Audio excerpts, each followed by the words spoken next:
Ah, wow. Look at that. Look at that. I wanted to say something in French. Voila, voila, voila, voila. Wow. S'il vous plaît. Rochelle White. Of course, Rochelle White. Of course. C'est de chez vous. Voilà, ça va. No, voila. Of course, some non-born. No. Of course. That is Rochelle White. She has to be the first. Adeleke Adeniyi. This Adeleke Adeniyi, I've got to find out who he is. I want to find out what he's doing, because he's been so constant.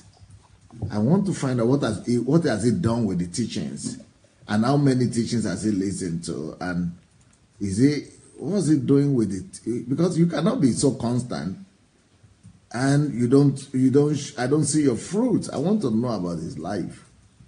Okay, and I've invited him to write to me one day, but I'm still waiting for that letter. Oh, look who came. Jacob Saleh. Nice to see you, Jacob. Blessing.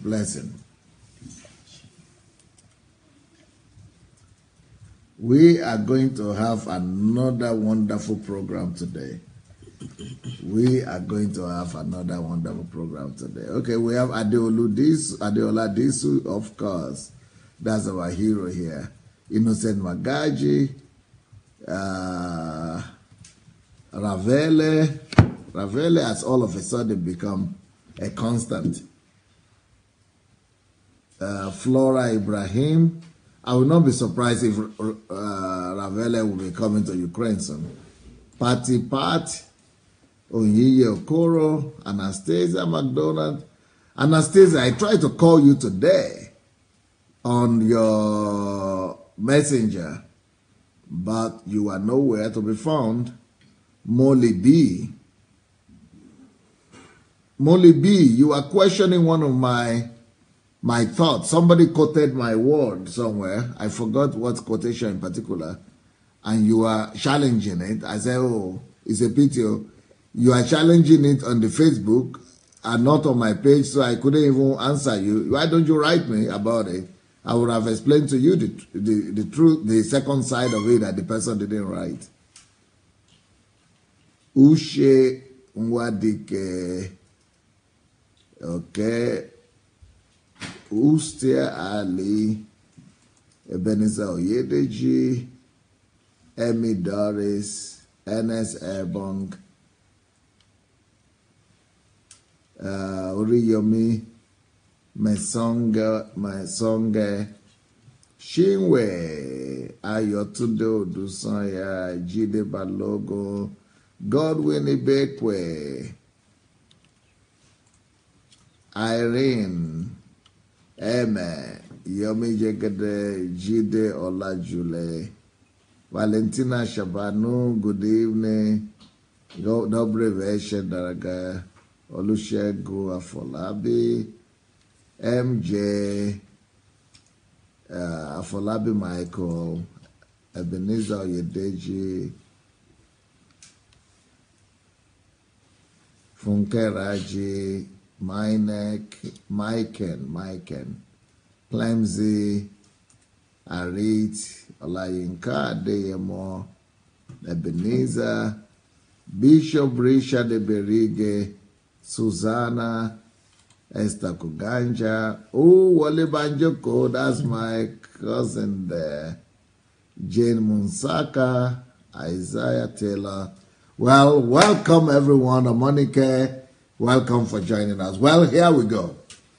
We have been for a week now. First of all, I want to congratulate you for, I said you should be thanking God for the problem that I have in Ukraine. For my lawsuit. You should all be thanking God for my lawsuit. Because if not for this, my lawsuit, there is no way for me to sit down in one place and be doing program every day. I wouldn't have been sitting there in one place in Ukraine, or even my own family couldn't see me sitting there in Ukraine. So, but thank God to this lawsuit. So today I had a program before this one, which was an hour, maybe an hour ago, and it says problems, your shortcut to prominence. Problems, your shortcut to prominence. And in my own case, problems is the key. Every time. There's nothing I've done easy. Everything I've done is always through problems.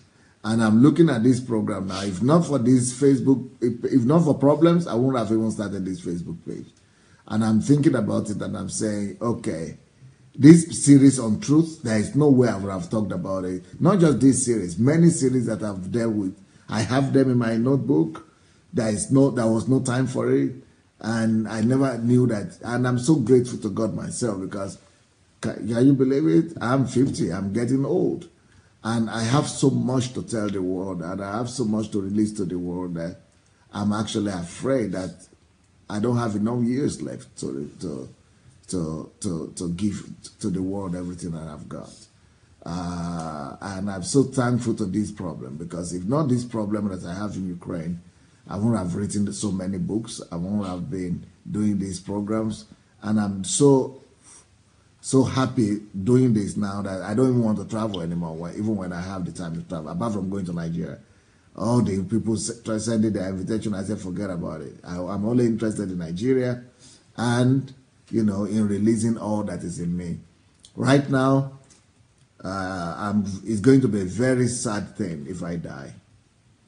Because if I die right now, unlike my friend, Dr. Miles Monroe, that says he was ready, he was empty, he had already succeeded in emptying himself.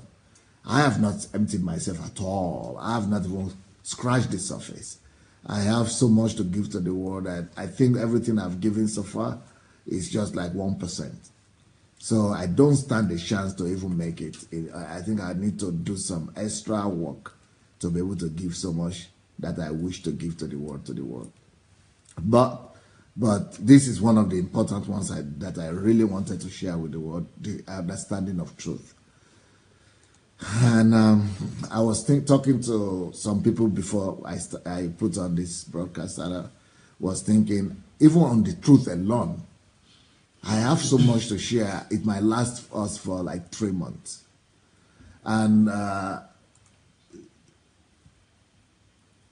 Kate was thinking, maybe I should do it twice a day, talking about this topic of truth twice a day. I said, but what is the good of it? If I do it twice a day, I'm not sure you people will be able to digest all that so fast, because like I did last year. I think 1 time a day is easier. If I do it twice a day, I'm not sure. I think it will be too much load from people. So, but I might need to do this topic of truth like for 2 months or 3 months. Can you imagine it? And I want to take my time to do it, but maybe I will not do everything. Maybe I will just share a few things. But if I need to share as much as I know, it will take like that much. The same with the financial series. I did that for 2 months, 3 months, but that's only like, that's still not all I know to share. All the topics I've been sharing is still not all. It's just a fragment of it that I've shared. But so this level of truth, anybody wants to participate? If you've been here this week and you've listened to all this series, I want to invite all of you who are willing to come forward I want you to come forward and stand behind me, and let's discuss. There are 2 questions I would like us to answer. First of all, the whole concept of truth that we have learned about this whole week. And I want to hear what do you think that is doing to you personally? And what do you think that could do to the larger society? That's number 1. Number 2, I would also like us to talk about the 5th level of truth that we spoke about yesterday. So please, s'il vous plaît, Monsieur Medmeze, please, all of you that want to come. The bride at the church is saying, come.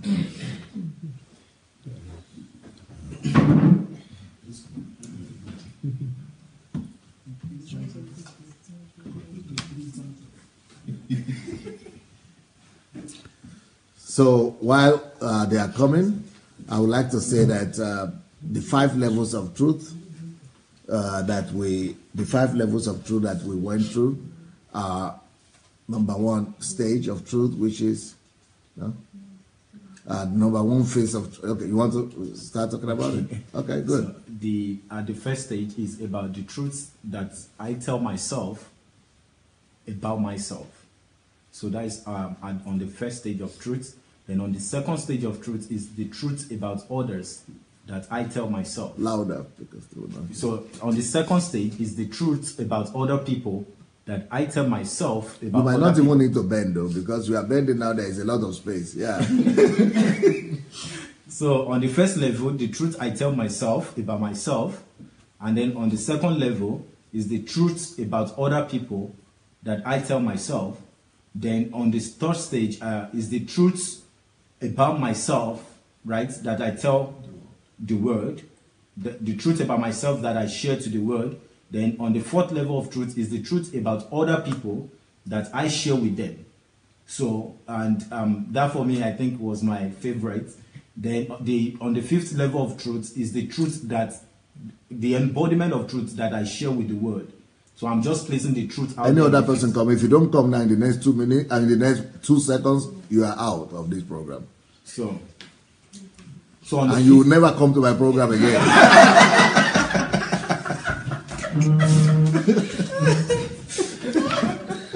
So on the fifth level is the truth. Only you have to stand. You have to stand. People have to see you. There is a purpose behind every movement. Yes. Do stand in a way that people will see you. So the fifth so that level, people will see. Position yourself to be seen. Yes. The fifth level, which of course we are going to elaborate and emphasize on tonight, is the truth that we place out there for the people, which is extremely phenomenal. Because this is a generation that wants to do everything but listen to the truth. We all are itching to hear things that we are convenient with, to hear things that suit us, things that helps us do our business the way we want to go about it. We want to do everything but evade the truth. We don't want to have anything to do with the truth at all. So it's always about what suits us, what is convenient. The truth is harsh. The truth is difficult. The truth is essential. So when we come to the fifth level of truth, like our pastor taught us yesterday evening, this is actually the liberating moment. That is what actually set us free, that liberates us. And this is one of the things why, one of the reasons why this is very essential, especially for my generation. I was discussing with my friends, that pastor is not just fighting the battle for his own generation, he's actually fighting the battle for my own generation. Because if he has shied away from many of these topics that he's talking about, either ways, somehow these things would still have affected us. And we would have had to confront them. Or the other option would have been for us to also evade them and also pass it on to the next generation. And that is the way problem comes. They say that a life will run like that for 20 years. And the truth will just stay by watching. But when we place the truth out there for people, even though it's not convenient, even though they may hate us for it, even though they may speak evil of us, they may antagonize us, they may fight us. But the most essential thing is that it has been placed out there and the truth is strong enough that it can defend itself. So let's say, for example, there is a truth about the nation, about the government, or about your own family, or whatever thing it is, and you decide to bring it out there, to the surface for the people. This is who I am. This is the reality of the situation in the community, in the nation. Even though everybody may castigate you for it, people may not like you for it. You may be the only, like, how do they say, like the black sheep, because you are the one that is standing out. But at the end of the day, the truth will justify you. The truth will announce it to the world. History will be good to you. History will be kind to you because you chose to speak the truth. You may die and die alone, but when the history books will be written, everything will be in your favor because you will be remembered. For 27 years, you won't imagine that Nelson Mandela was seen as a troublemaker. As a matter of fact, as a criminal. As a criminal. A convict. As a convict. At the point in time, his name, even till 1994, his name was still on the terrorist list of the United States. They still saw him as a terrorist. You know, that he was fighting, he was antagonizing his government. That was the way they saw it. But this man stood for the truth. I don't know if you can imagine what it is like every single day for 27 years, sleeping on the cold floor, small confinement. He was a tall man, but he was given a short room at Robben Island, you know. But this man was standing for the truth. He believed in the liberation and emancipation of his people. This is what every day he was given rock to break in the prison. See, the time that they said, in fact, he lost sensations in his palms. He could no longer feel based on the palms any longer. They had been blistered. That was the price that the man had to pay. He had to put the truth out there.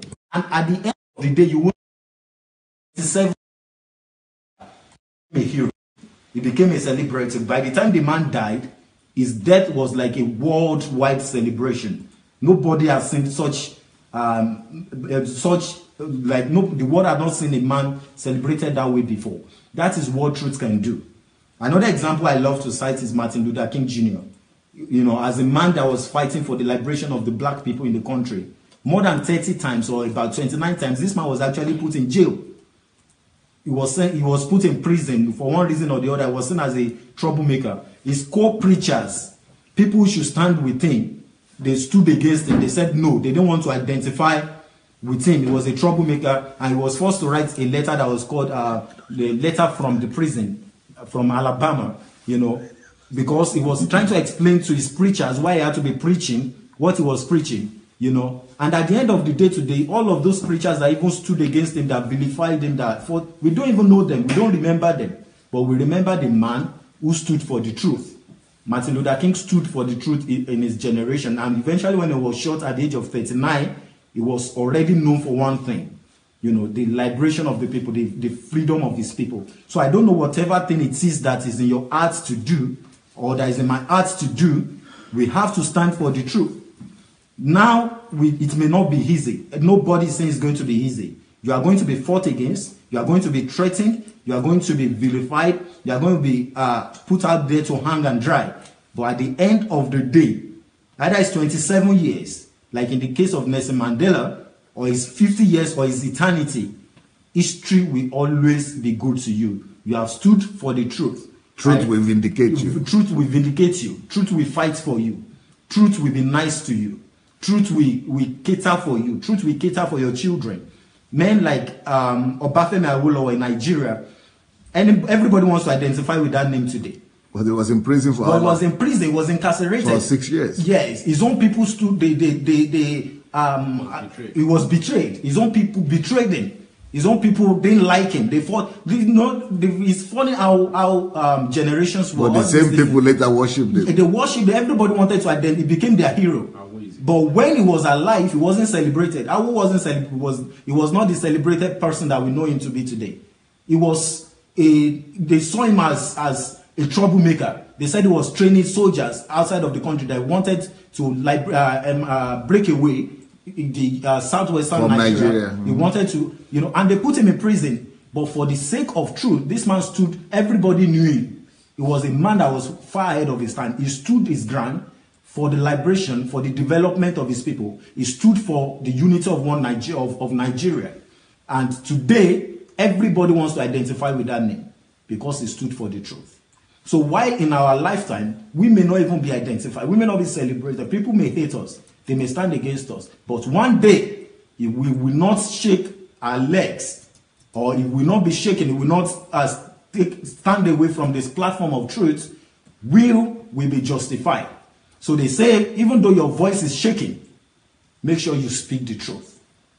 Your legs may be shaking, speak the truth. There was a story I read of a couple who they were in courts, and then the man had to testify. He had to give a testimony about a case, and if he spoke the truth, they were going to sentence him to jail. They were going to put him in prison. So this man was there, but he was shaking. He was afraid. He didn't know what to do, and he told his wife. He said, "I know the truth about this case, but if I speak the truth, I'm going to be sentenced to jail. They are going to put me in prison." and he was afraid. He was asking the wife, what should I do? Would you want your husband to go back home with you? Or would you want me to speak the truth and let me go to prison? And the wife said that I never married, I didn't want to marry a coward. I never prayed to God to give me a coward as a husband. And this man stood up, went to the witness box, spoke the truth, and he was sentenced to jail. That is what it means to be a human being, to be alive. When you take a stand, and you take a stand for something, you take a stand with truth, you identify with truth, you place yourself out there, that I may be the only one on the side of truth. It doesn't matter, thousands and millions of people may do whatever thing they want, but I'm going to stand with truth. The one that is on the side of truth will always be on the side of God. The one that stands with truth will always be on the side of God.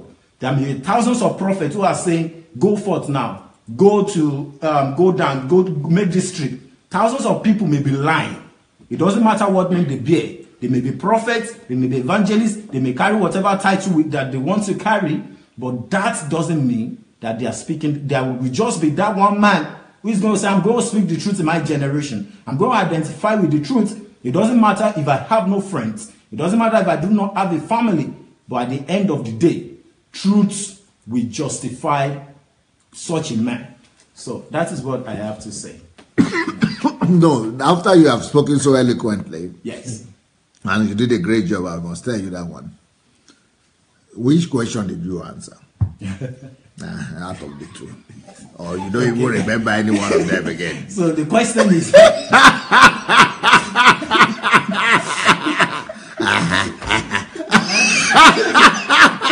So the question is about how this teaching has affected me personally, and what issues. I think the first question was about the issues that this teaching is going to address.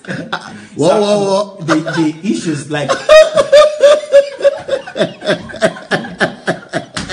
I think you did a good job.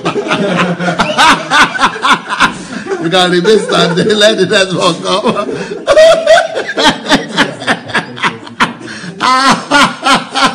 Or you want me to repeat?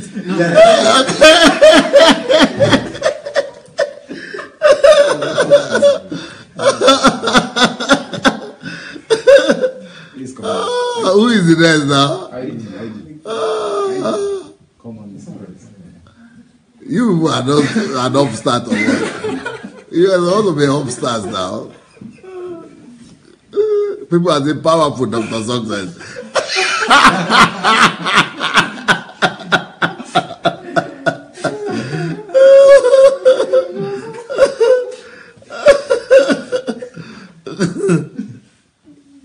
Yes, please. Pastor, please, can you repeat the...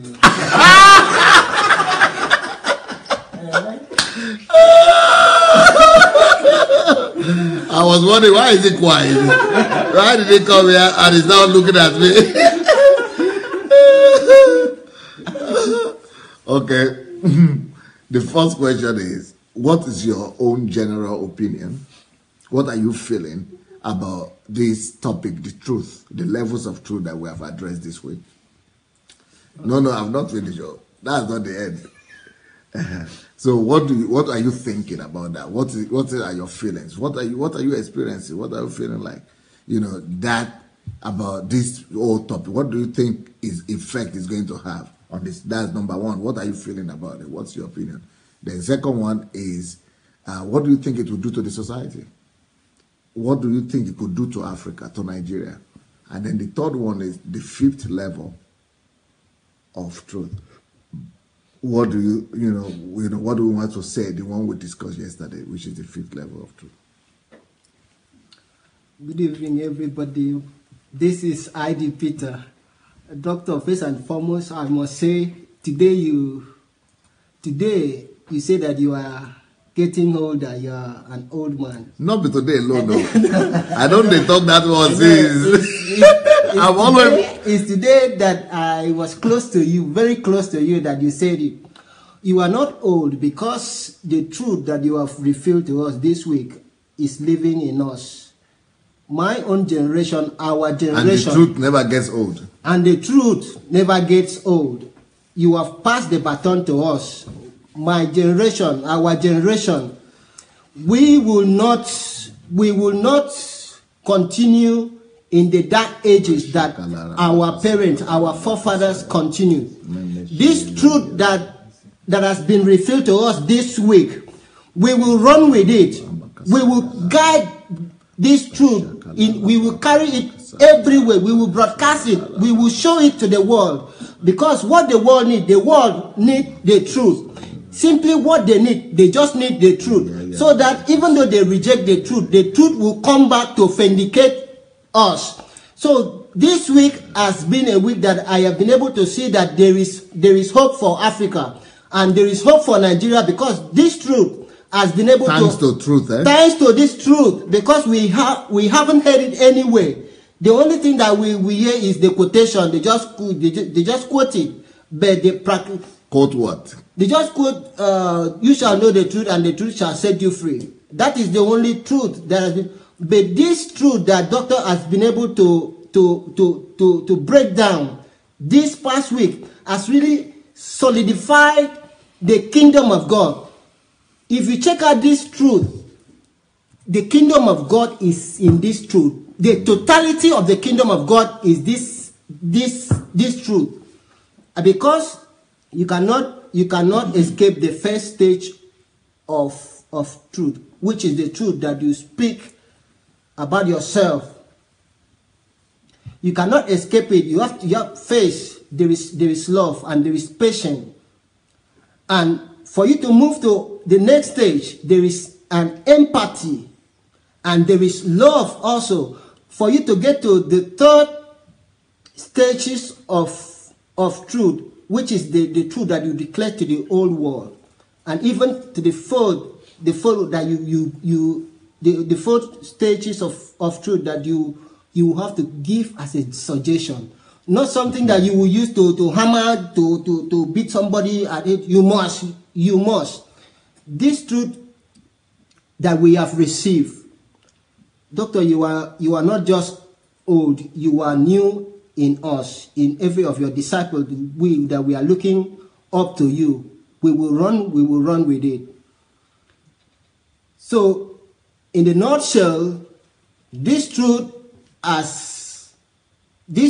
that we have received this week, we have seen the future. And the future is very green. And we have seen the future of Christianity in Nigeria and in Africa. We have been able to see the future through the eyes of truth that has been revealed to us. That we can never keep silence when we have the truth. That we must declare the truth. That we must speak it. We present it with love. Whosoever want to listen, let them listen. But if they don't care, like yesterday you talk about worship. When you talk about worship, some people were arguing with you. The person that was arguing with you, I wrote a lot of songs. I organized music concerts. Before I played drums. Also, I was into music. But one thing shocked me. When God said to me, when a bird flies, that is worship to me, because it's fulfilling the very purpose of creation that I created the bird. When the tree brings out its fruit, that is worship to God. When fish is swimming in the water, that is worship to God. So our life, the truth about worship is that when we fulfill purpose, when we are living the purpose of God every day of our life, that is worship to God. It will be an insult for my God, for somebody to say we go to church to worship. It's the greatest insult of all. So, Doctor, thank you for this truth, because you have been able to really open up our eyes of understanding. Excellent. Thank you, Doctor. Thank you. All right. Good evening, everyone. My name is Bamishai Victor, and I would like to start with this. Well, I don't know what will happen now. We've got some difficult days ahead, but it really doesn't matter with me, because I've been to the mountaintop. And I don't mind, like anybody, I would like to live a long life. Longevity has its place. But I'm not concerned about that now. I just want to do God's will. and He's allowed me to go to the mountaintop, and I've looked over, and I've seen the promised land. I may not get there with you, but I want you to know tonight that we, as a people, will get to the promised land. I'm so happy tonight. I'm not worried about anything. I'm not fearing any man. Mine eyes have seen the glory of the coming of the Lord. Do you know who said that? Do you know who said that? Do you know where that was said? They should all know it. Let's hope they know. This was the truth of a man starting from the first level. The truth that he has been able to tell himself. The truth that he has been able to see circumstances that happen, seeing that people love longevity, and people who stand for the truth often die young, and he's been able to communicate that truth to himself. And then he can boldly communicate that truth to the world, the third level. And then not to force them, but to convince them to forge ahead, is communicating it on the fourth level. To say, don't worry, keep going, keep moving. But I think the substratum of it all is the level 1, which is the most important. Because if one cannot tell himself the truth to himself, he would hardly ever be able to tell the truth, not to anybody, neither to the world. Because truth is the substratum of self-concept. Self-concept is the father to self-expression. And without self-expression, man is lifeless. So if man cannot reveal the truth of who he is to himself, he will never be able to express the truth of who he is to another person. And neither would he ever have the ability to express truth of other people to them. Because he is not truth, and whatever a man does not have, he cannot give. So I think the first level is the truth to self, and that is one thing I've held on to keep telling myself the truth. And if you find people who tell themselves the truth, they're hardly surprised by anything, because in the serenity of their thoughts, in the silence of their mullings, they've been able to tell themselves, they've been able to discover for themselves the truth. And you see, often in life it's been said that we do not see things and events the way they appear. We see them the way we are. And a lot of times, if you see problems in the negative sense, it is because you've never told yourself the truth of you being a solution. You've never discovered the truth that you are a solution, and that's why when you see problem, you should rejoice.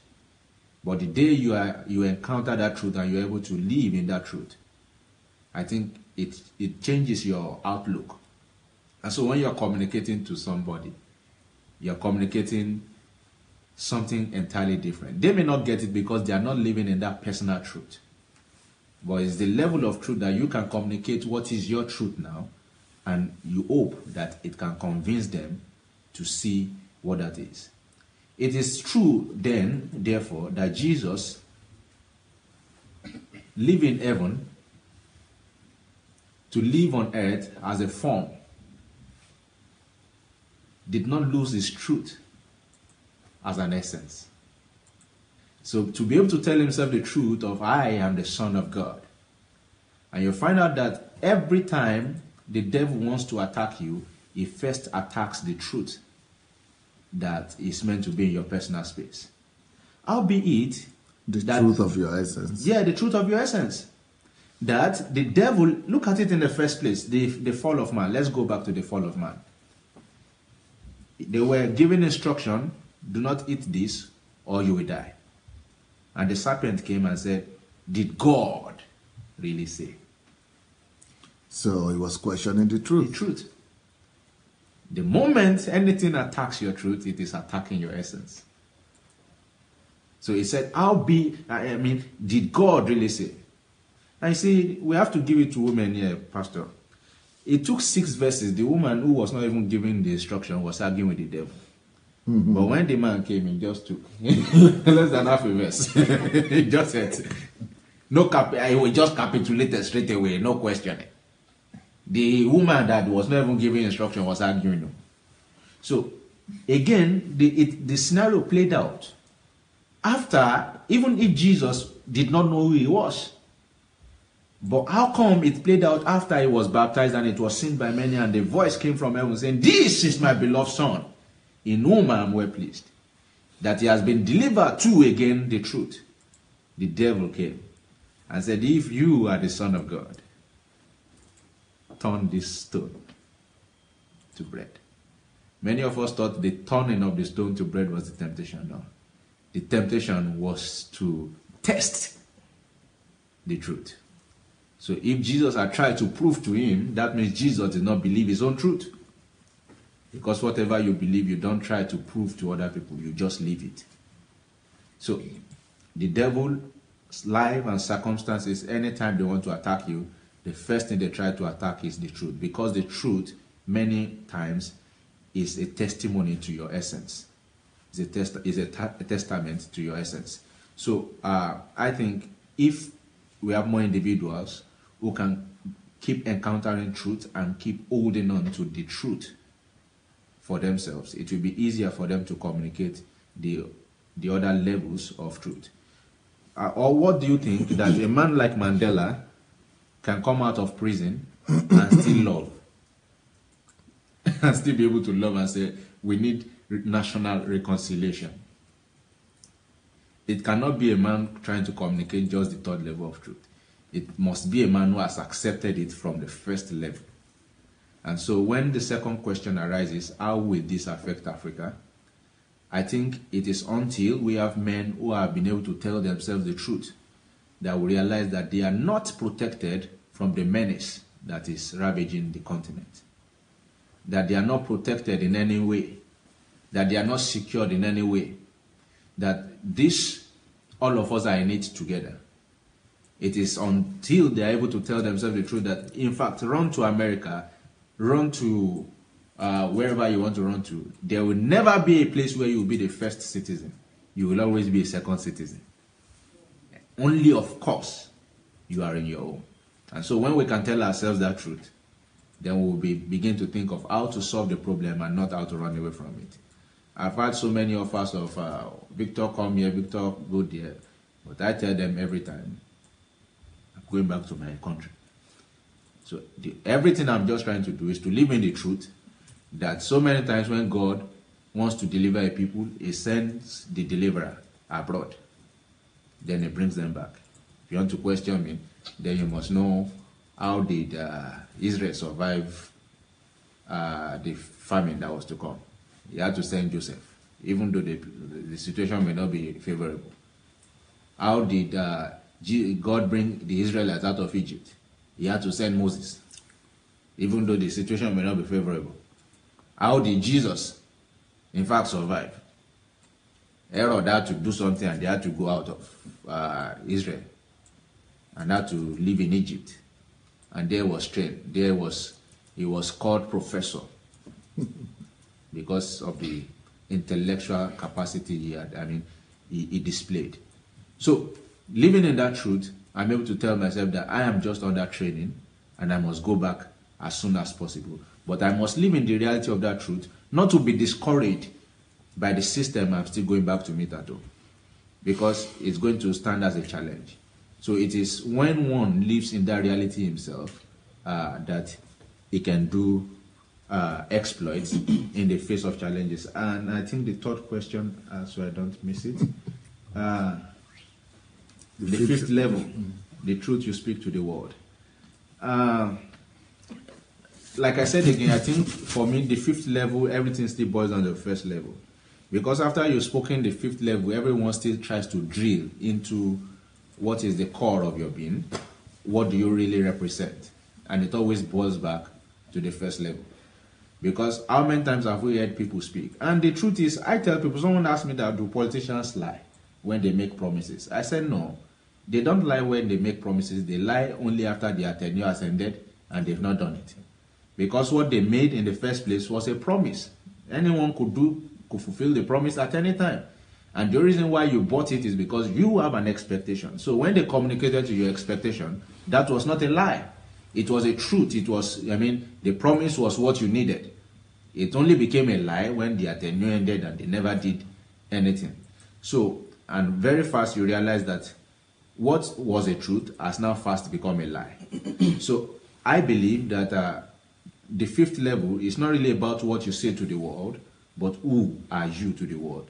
When everything has, every dust has settled and they now check the core of your being, would they find truth?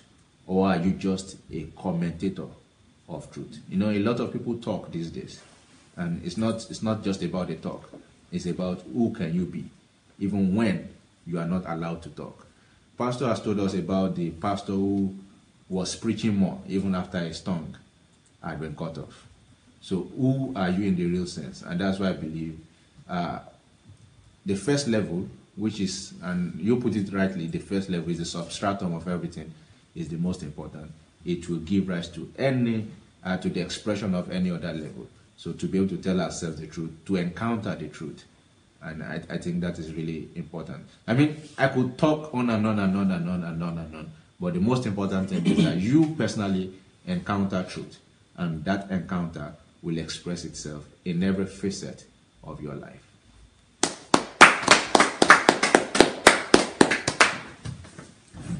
Good evening, BSA family. Pastor Obi Ojimadi here.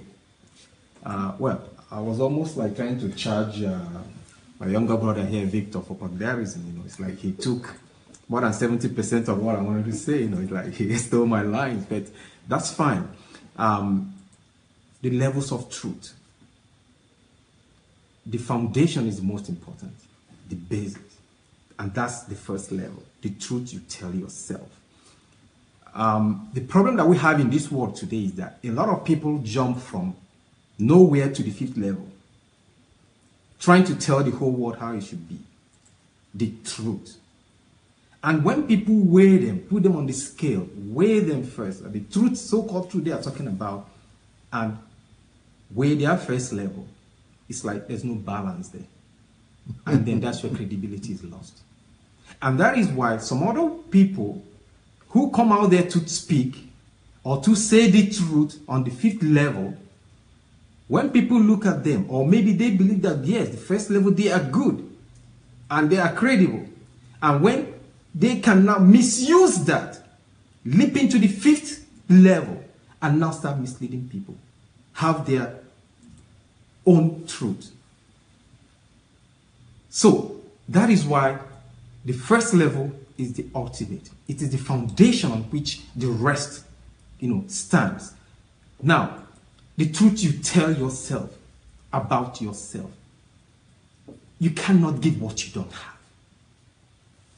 So you have to build yourself first. Tell yourself the truth without emotions. You weigh yourself. You tell yourself. You be sincere to yourself, and you be ready to take responsibilities. That's when you can purify yourself and say, okay, this is who I am. I'm clothed or I'm naked or I'm halfway. And now, the next point, the next level being the second level, for me becomes the next level becomes the level that now compares you. Now, when you look at somebody else's situation and now you use it to evaluate yourself, it becomes a scale and for evaluation. Now, you go like, wow, where have I been? You now weigh yourself. Not people weighing you now. You are doing that yourself. So that either sends you back to the drawing board, or it affirms that, yes, you are standing there. Or you might need to make some adjustments. So these first two levels are very, very important for every person. Your fifth level, when you are stuck in there, would always be weighed with the first level. And you cannot be sure of your first level if you haven't tested it with the second level. So personally for me, after the first lesson about the first level, I had to get my searchlight and beam it on myself first. Again, searching myself, have I been telling myself the truth?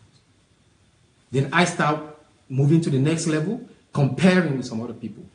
Things that's happened to them. And I ask myself, how could I have handled this? This is what they did. Could I have done the same thing? Am I lagging behind? Am I running way ahead, maybe to the 4th level when my first level is not really strong enough? For me, it was an eye-opener. Like I said, I got out my searchlight and beamed on my head. So for me personally, it became another evaluation period, another evaluation lesson where I now have to be sure to affirm that yes, the foundation that I'm standing on, which is my own truth, the truth I'm telling myself is correct. So based on this, I can now move over to the 3rd level, 4th level, and the 5th level, stand firm and tell the whole world, yes, I came here to be a witness to the truth. So how would this help the world, Africa? Why not? Like I said, for me, in my own case, I had to weigh myself. Let this be a point where people should go back and kind of relax, weigh themselves, ask themselves questions. Where have I been? What am I standing on? On soft ground, on the sand, or on the rock? What's my truth? Is it just in air? Everybody, small and big, the pastor and the mentor, the members, whomever they are, it's a period, a time where they will need to go and evaluate themselves. So that when you are speaking, when you're on the 5th level, you believe that you are on the 5th level, you are representing the truth. Make sure that your first level is solid.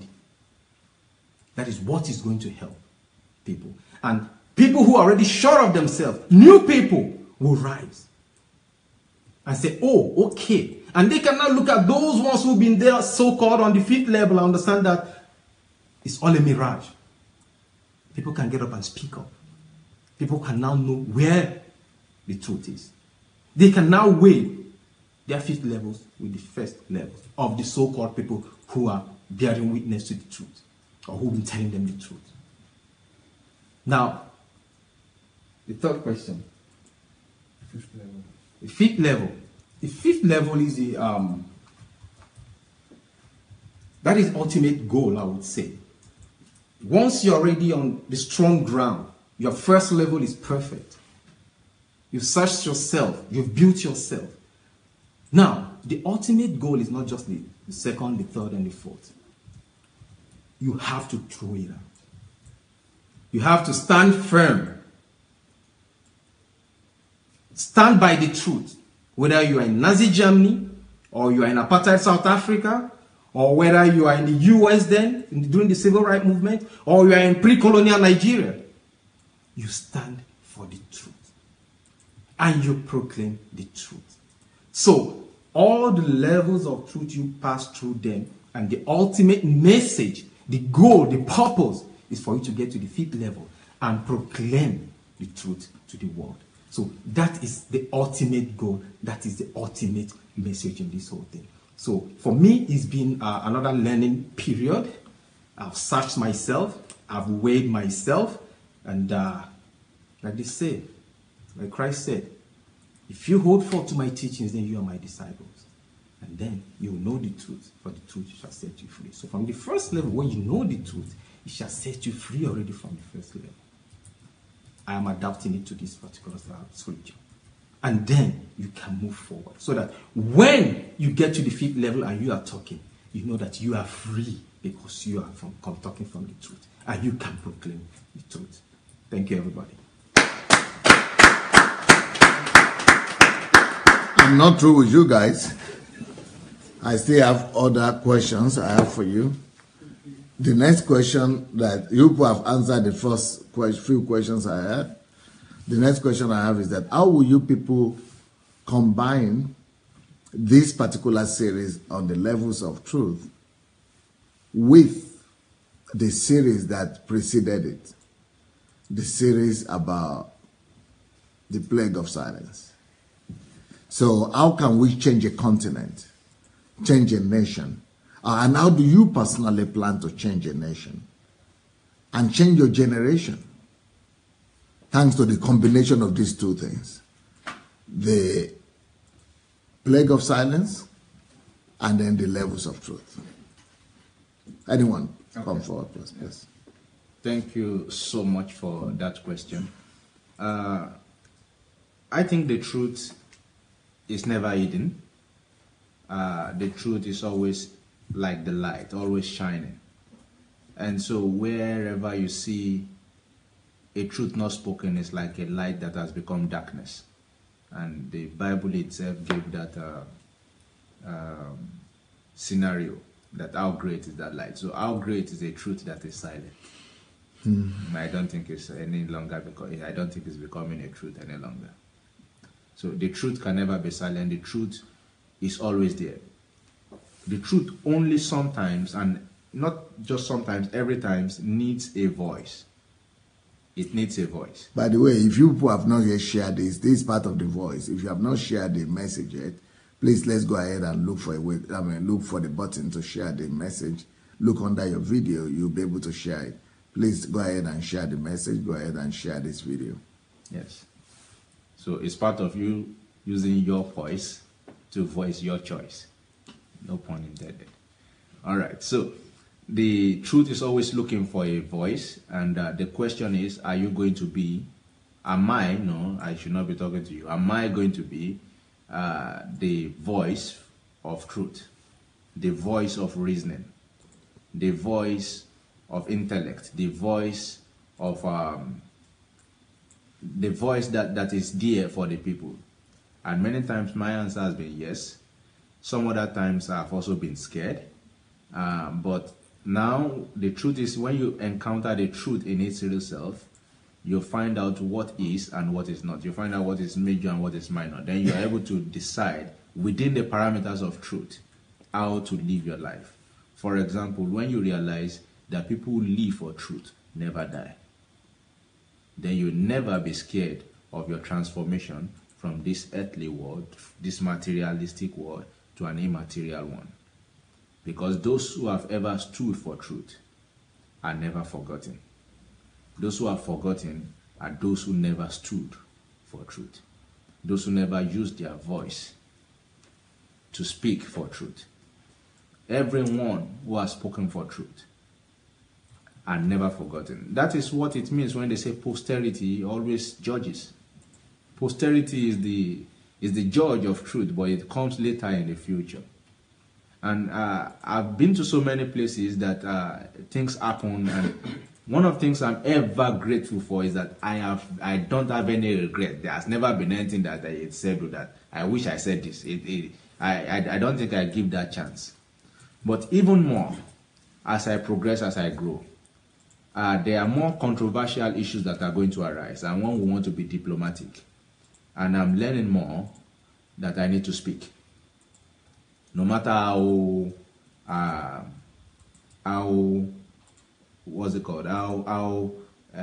controversial it is, I need to speak. Now, it may come to the place of being strategic with speaking the truth.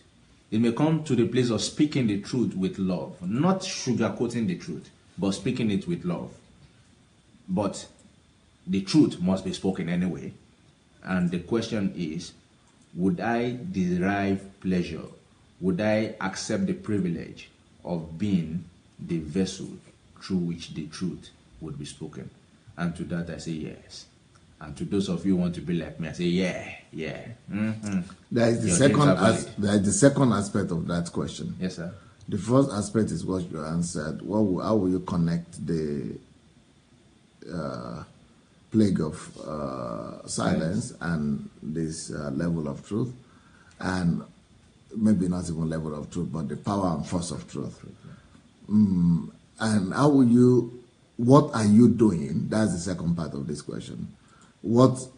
How will you yourself? How are you yourself already living this truth out? Because the truth is not what you should know; it's what you are, what you live. So, how have you been practicing these, or how do you plan to practice these two combinations of revelation that has come to us these few weeks?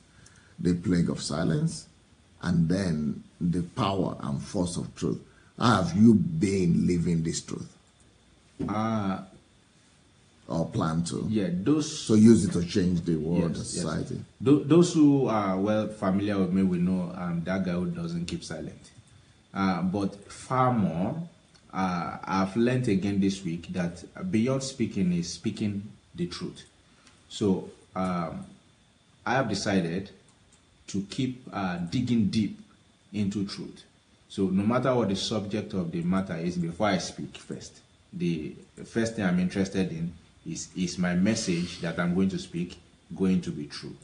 That's the first thing I want to know. So if it's going to be true, how deep into the truth can I go before I speak, so that there will be no challenge? You know, at the end of the day, when things are challenged and time will reveal what is true. Some people have spoken in the past, and when you speak, when people want to challenge it and they still keep challenging and they still keep meeting, is the truth, is the truth, is the truth, is the truth, is the truth. One day they will be tired to find out that actually this truth is endless. So for me, the first thing is to get into the depth of truth. In fact, to immerse myself into the truth of any subject matter. So if it's in the area of politics, to know the truth in that area. If it's in finance, to know the truth in that area. And when truth comes, it is a force. It's something that cannot be battled. So, and then to merge it with the area of the fact that the truth cannot be hidden and it's only looking for a voice, and I will be that voice. In what sense have you been that voice, or will you be that voice? Yes, I have not been keeping quiet in the sense of social injustice, and lately we are speaking against the menace of... Mention your platform or your instrument. The instrument we have now is social media, so we use the power of the social media we have and our followings on Facebook. And this coming week, I'm going to get another professional camera to really start recording and be throwing it in beats. So we'll be throwing it out in sound bites of 1 minute. We share the truth, drop it there, and we know the power that we produce. So that's exactly what we are doing. So like this week, Anu has really been working on the manipulations of offering in church. We took it head on last week, and we are also not just talking about the problem, but we are offering solutions.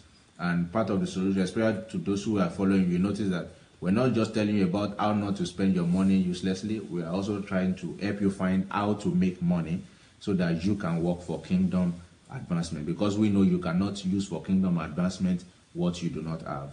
So that's what we are doing. So getting into the truth of how can you get wealth for yourself, and how can you use that wealth. So, and how is it possible that you cannot be manipulated to drop the proceeds of your wealth? Because with the thing manipulation feeds on is expectation.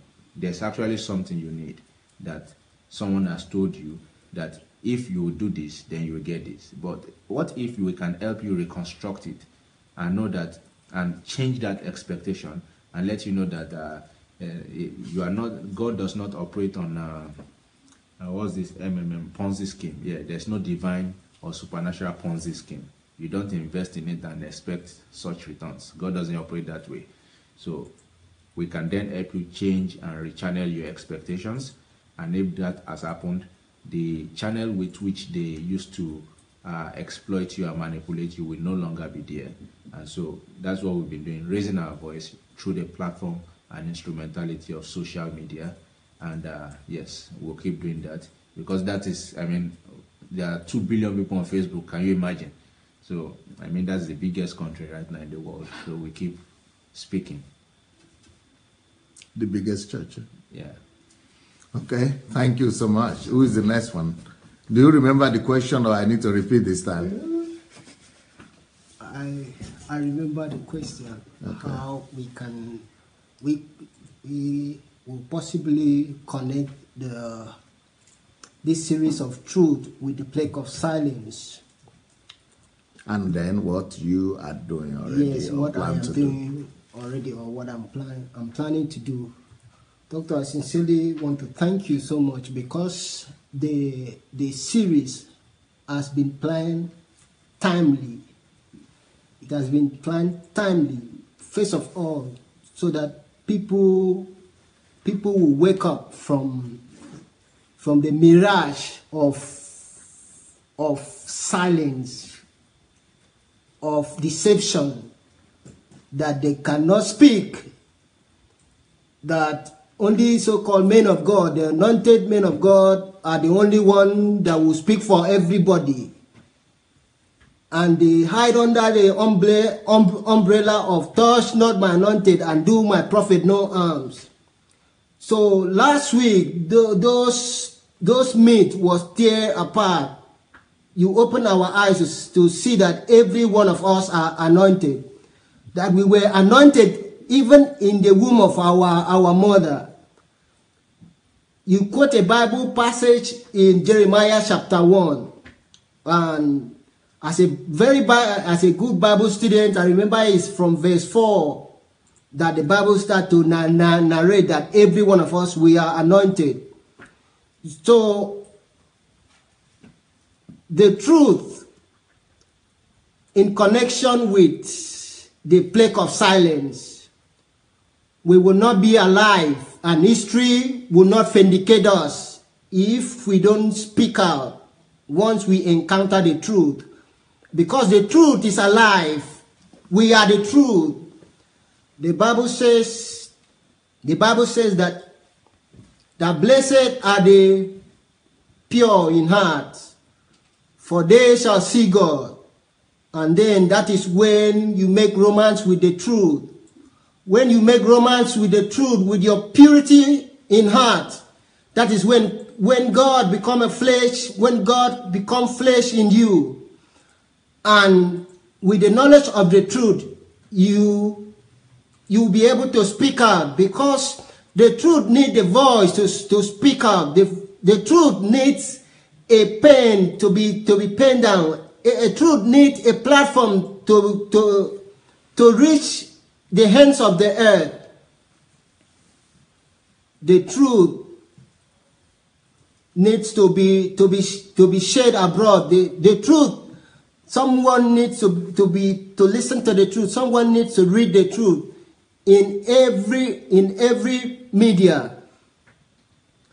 And what I am doing right now, I'm using social Facebook. I am live on Facebook to speak about the menace that we are having in Africa, the organized religion that we have in Africa that has been able to enslave billions of people. So my generation will not keep quiet and let history not vindicate me if I commit the sins of silence. I refuse to keep quiet because I have been enlightened. For my eyes have seen the glory of the Lord. For my eyes have seen the promised land. For the truth shall not and can never die, and it will never die. That is why we will continue to speak. And that is why, and one of the area I want to really advocate is women inclusion in everything in Africa and in Nigeria.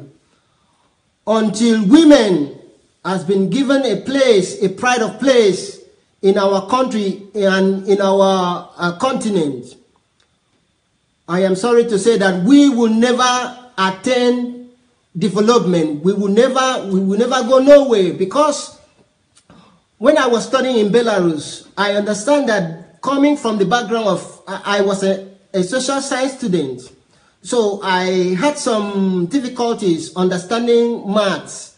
So my lecturer, he appointed two of his students to take me on a special class. One was a girl and one was a man.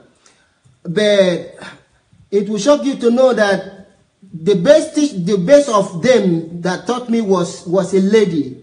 So in my judgment, I see that most African women are so clever, and their opinions, had it been that we listen to their opinions, Africa would have been a glorious place. Nigeria would have been a pride of place.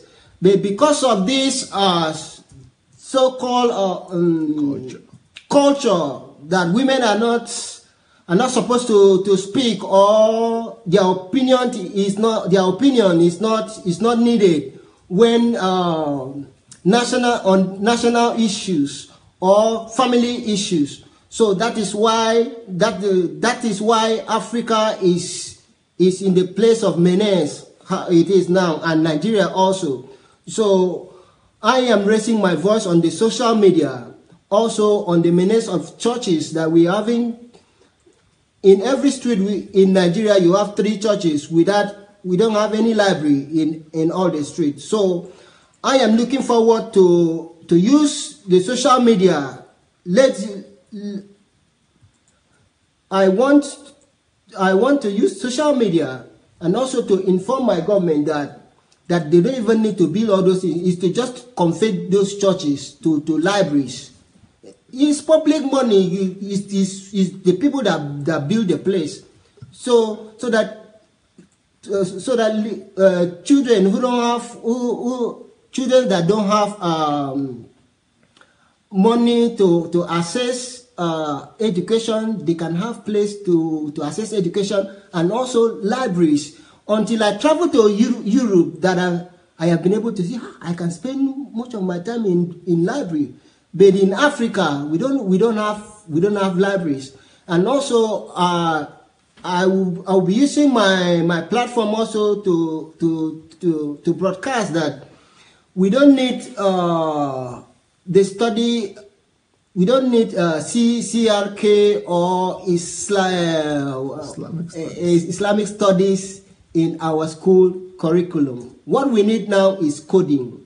That is what I want to use my platform to broadcast, because everything now in the next 10 years, everything will everything is coding now. Everything is digital.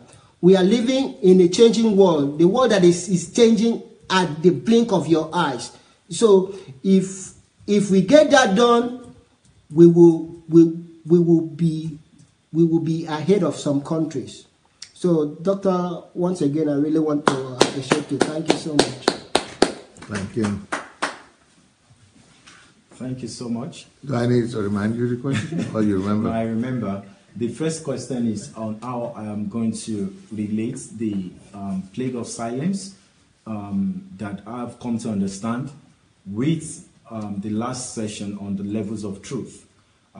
What I'm going to do, or what I've chosen to do, or what I'm going to relate to that, is that in every generation, especially, there will always be the attempt of darkness to always try to overpower the voice of truth. So what I've chosen to do, by the grace of God, is to be the voice of truth in my generation, to always stand on the side of truth. Like Jeremiah said, that I've got this fire in my bones that is shut up he said, I've got this fire in my veins. I cannot keep quiet. I cannot be silent. So because I've got fire in my veins, I cannot be silent. I've come to understand that silence is a plague. Silence is a vice. Silence is evil. So it's evil for me to see anything that I know this is not light, will not glorify God, and not to say anything about it. My approach is, Solomon said, he said, buy the truth and sell it not. So my first task for myself is, first of all, to be grounded in the things that I proclaim, to be too convinced, because like I said earlier, what will make a man every day of 27 years to be in prison and not change his voice for one day, and not come out to apologize and say, I'm sorry, I was drunk, that was why I said what I said. Being offered liberty many times. Sir? Even though being offered liberty. Yeah, he was offered liberty. He was asked, if you wouldn't make any trouble, we are just going to let you go. To compromise with the truth. Compromise. Just, we are not saying, just leave your people, leave all of the people behind. We'll give you asylum. We'll let you escape to other places. But this man will say no. Every day he was convinced. That is character. That is conviction. So it's for me, first of all, to be grounded in this character, in this conviction, that if a gun is put to my head, I will still proclaim what I'm proclaiming. I will still stand for the truth. So I know that it takes a lot of, like Victor said, a lot of self-realization. That brings us also to the teaching of who am I? Self-realization is just, a lion is a lion anyway. He's not trying to be a goat or trying to be a dog or trying to look like a tiger. It's just being himself. So that self-realization, who am I? Every place that I get up, I just show up.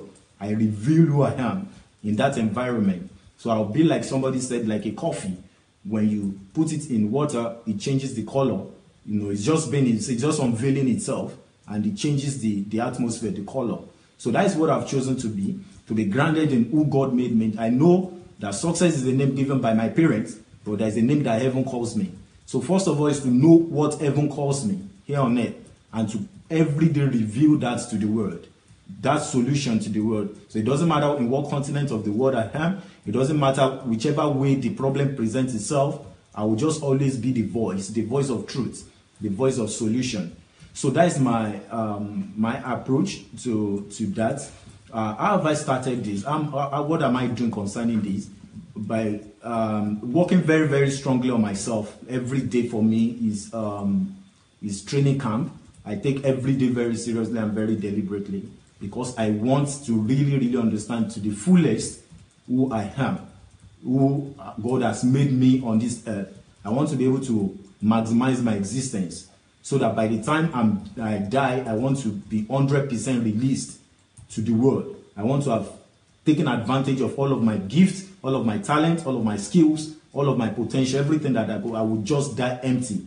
So that is my greatest task. I think that for me is the most tasking, to every day live a life of discipline and focus.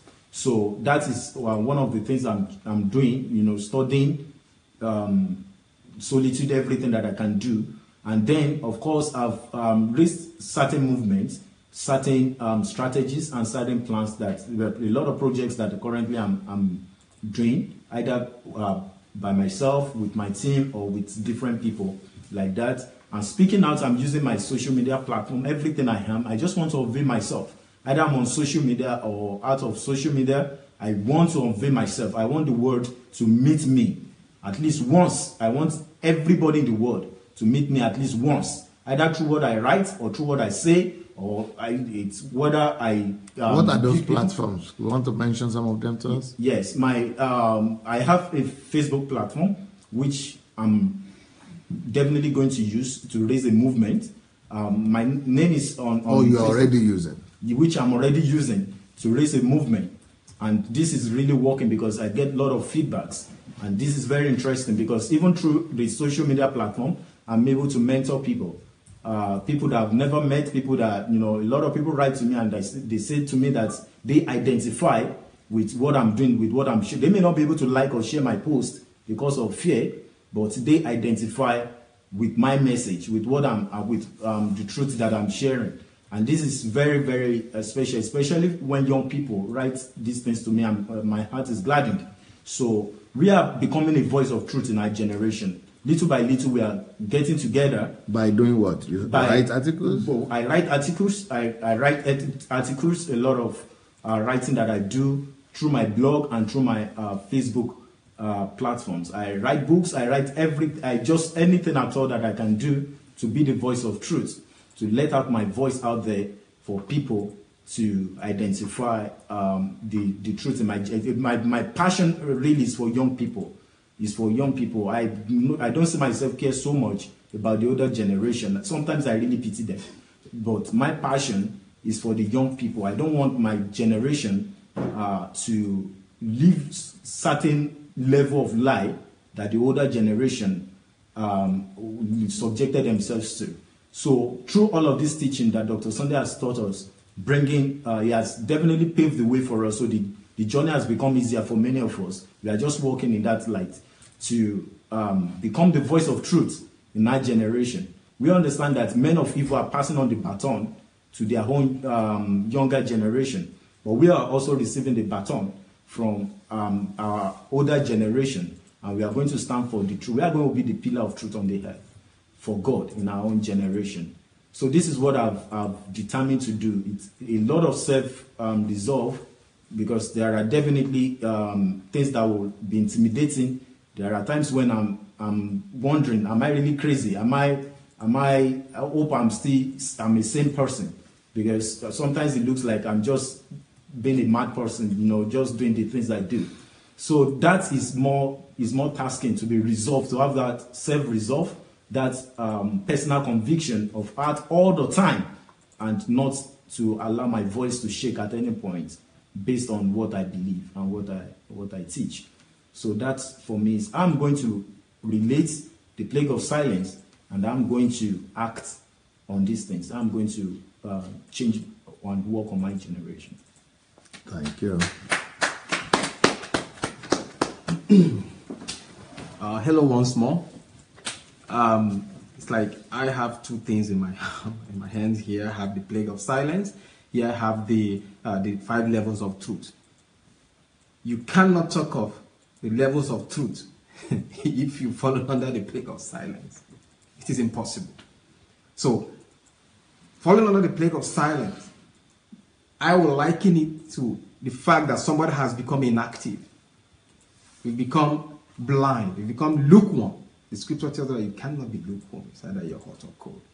Full stop. So, as somebody from this generation who is handling the 5 levels of truth, then you cannot be lukewarm. So you have to be active. And that means you cannot fall under the plague of silence. Your talk, your movement, the way you try to say the truth using these 5 levels might be different from others, but you have to play your role. And once you have been set free by the truth, once you have fallen off from that plague of silence and following the levels of truth, like the 5th level, which is that ultimate goal that I'm talking about, then believe God will place you where you are needed. I'm a living witness. God will place you where you are needed. Christ came. He came to bear witness to the truth. He came. He did not, no emotions there, nothing. It was like, this is the truth, and that's how it is.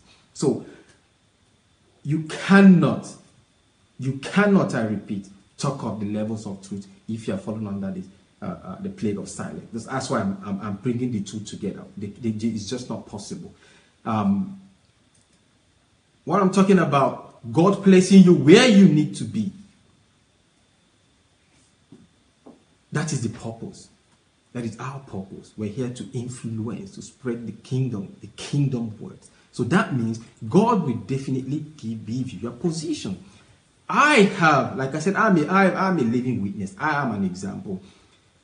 What have I been doing? It comes into that next question. I mean, for years I've been attacked. I've been called names. I've been a lot of things said about me. Why? Because I refused to fall under the plague of silence. And I went and stood by the truth.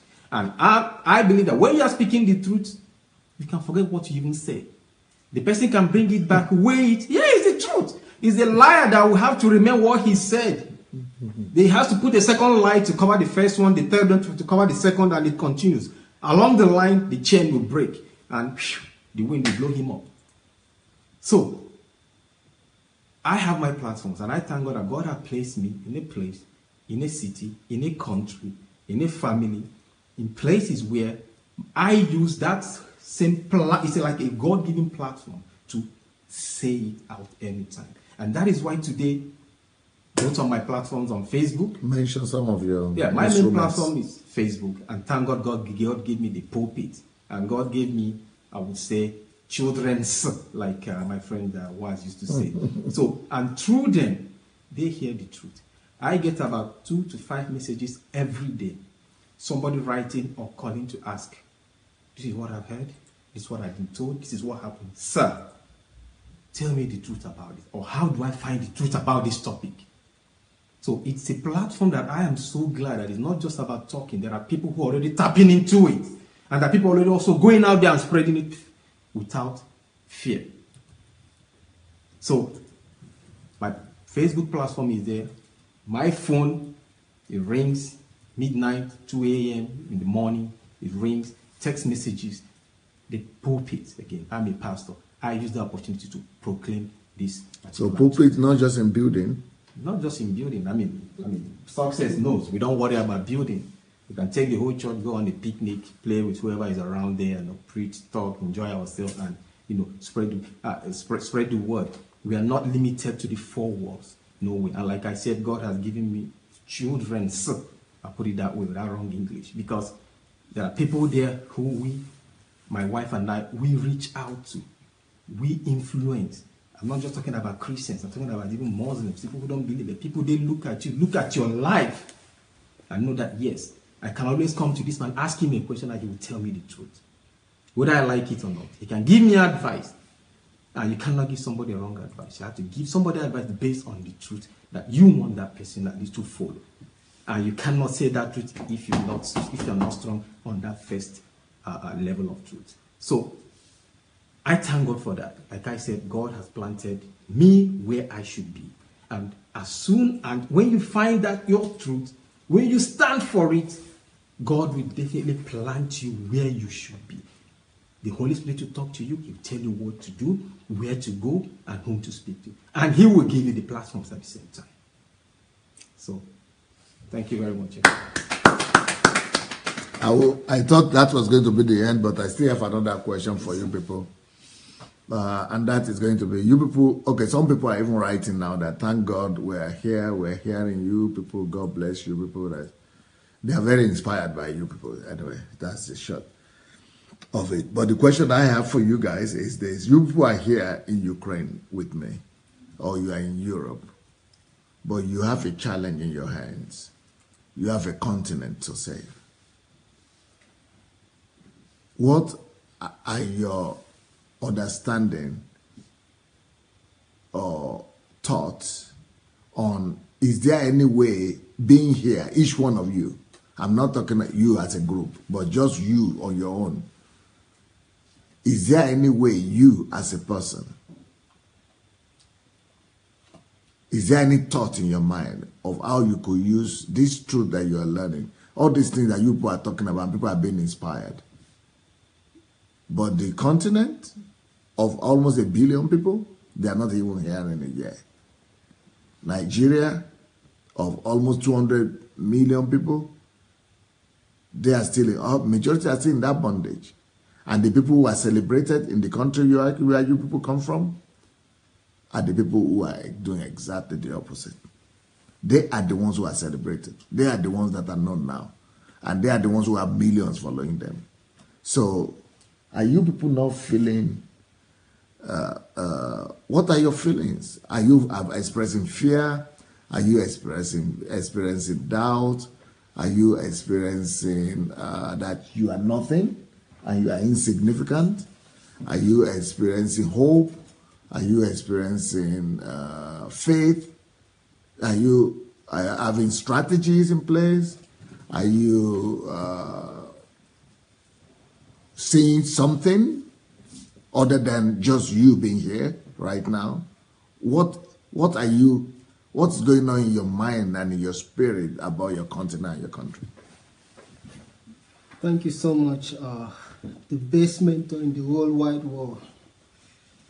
That question is so much critical at this point in time. One in the side of truth is already a majority.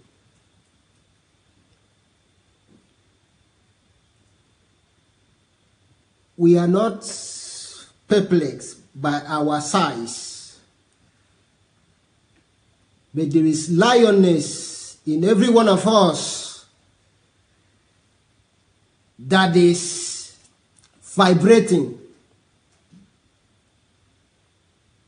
One of African students, the first time he heard me speak in Belarus, in Minsk, he asked that he wants to see me. And 2 days ago, after watching my broadcast on Facebook, he wrote me that he's on the continent, Cameroon, that we can start what we had in mind to start. Doctor, permit me to remind you that the old men that did not believe in the truth that we carry, none of them entered the promised land. None of them see the promised land except Joshua and Caleb. By this truth that we know that it is only those who are in the sight of truth, and also those who believe that there come a time that the generation arise to take the mantle, to take the leadership, to deal the problems. There come a time that we no longer abide by the traditions of men, the way of their doing things. I so much thank God that God brought us from Africa to come and experience the light. God brought us from Africa to come and be mentored by you. We are not afraid. As I have said earlier, I have seen the promised land. I have seen African waking up. I have seen the whole world coming to learn from Africa. I have seen the spirit of Africa. The spirit of Africa is the spirit of never give up. This is the spirit that is called hope against hope.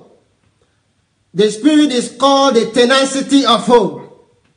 This spirit is called the spirit that never gets satisfied until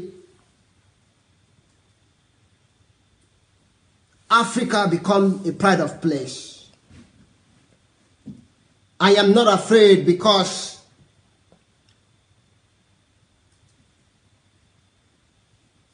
the truth is two-edged sword.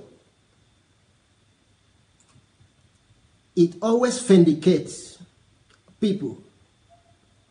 And it was Joshua and Caleb that was able to make it into promised land. Because God was protecting the generation, the younger generation, so that they would not use the same tradition and religious mindset that the fathers had. But God preserved our generation. We have no fear, we have no doubt. It is not by our strength, but by our unity, but by our singleness of voice, we will get there. We will get there. This is my belief. And this words I'm sharing to you is from my spirit. I don't have any fear. I see Africa liberated. I see Africa free from every organized religion. I see lights shining from Africa to the old world. This is what I see. Thank you so much.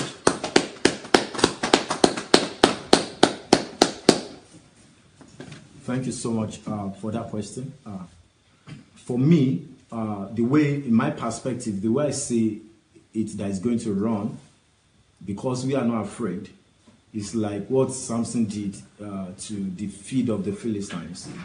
He got two horses, tied them together, set them on fire, and allowed them to run into the feet of the Philistines. And everything became raised down within a little time. This is what is going to happen in my generation. Few men just on fire for God, they are going to run into the field, and everything that seems to have been set up over the years is going to be raised down. This is how it's going to be, because we are people on fire. We are people that are committed. We are people that we are not intimidated by the size of the enemy, the size of the opposition, the size of Goliath. These little Davids are serious about the master's business. We understand that we were born for such a time as this. For this purpose, when I was finishing medical school, I had myriads of options. There were different things that I could choose to do with my medical career. But then I knew that there was a call of God upon my life, So whatever thing, through all of my professionalism, through everything that I'm going to be studying, I'm going to specialize on and all that, it is going to be everything that is committed to the development of my continent. I told God to keep me away from anything that will not have relevance to the life of my people. So this is what we are sowing our lives as seed. We are sowing everything that God has made us and everything that we are going to become, everything that will be in life. All of these things will be to bring the glory of God and the kingdom of God to that continent. And we are not alone. There are many more people that are listening to what we are saying. They are connecting to this same spirit and they are going into the battle with us. So this is the way I see it. I see young people on fire for God. I see a generation of young people that love God, that will not serve the God of their fathers, that will serve the real and the true God.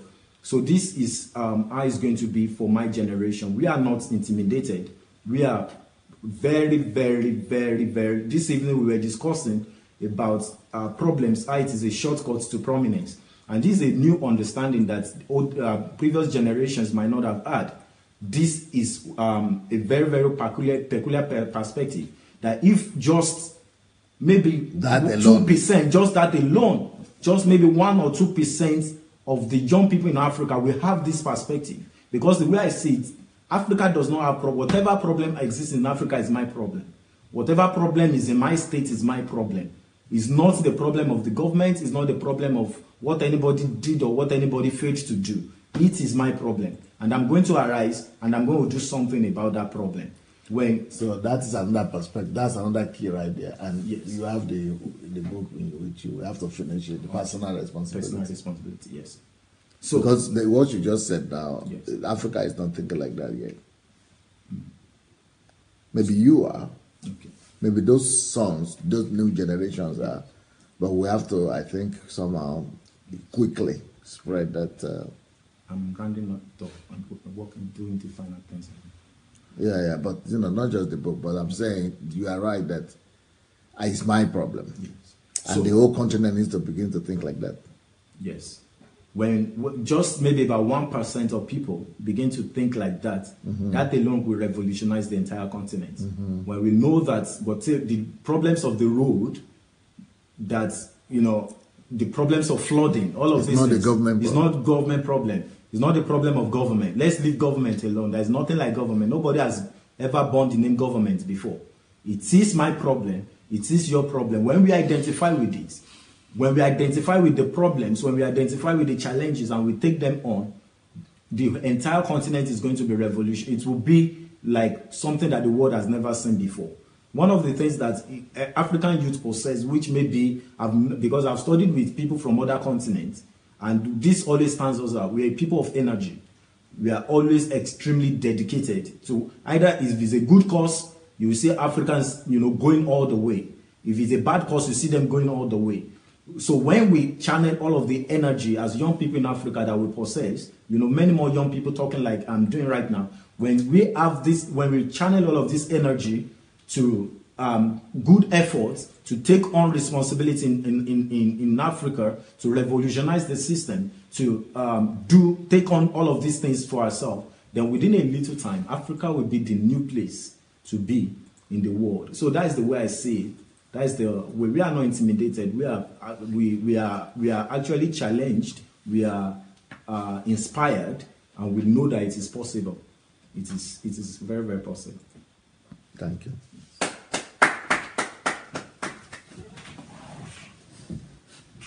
All right. Thank you so much again. After all is said and done, the most important question is what you've asked. How do we apply? And I think the first thing, like we've underlined again, is to become the person of truth. I mean, to become that truth. And so that everywhere we go and people encounter us, they encounter that truth. I can't remember how many times people have conversations with me and they get hope for Nigeria. They believe that there's hope for Nigeria. So many people say, if there are people like you, then there's hope for this country. All hope is not lost. Some people will say it's only people with integrity like you that I can vote for. So, and if the way you are mentoring us, we also can become people like that. We can become that truth. and we can become the message, I believe that a lot of people who come across us will also become that message, and the ripple effect goes that way. And I think that's how ideology starts. But the truth is that wherever truth comes, truth is dominant. So if we can just become an embodiment of that, very soon, in no distant time, the ripple effect will spread across the continent of Africa, and more particularly Nigeria, and the result will be clear. And we will become the joy and the envy of nations.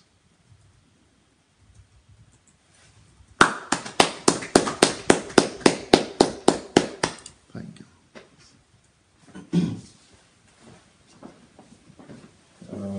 Well, what can scare us if God is with us? Who can scare us? Let's go back to the Bible. When Gideon was called, what did he say? He said, who, me? Who am I to save Israel? Who am I? Saul was called to be king. He said, who, me?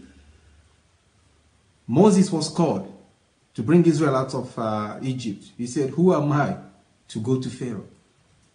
And what happened? When you are called, there is no going back. And when you are called, the Lord will give you all you need. He will give you the staff that is needed.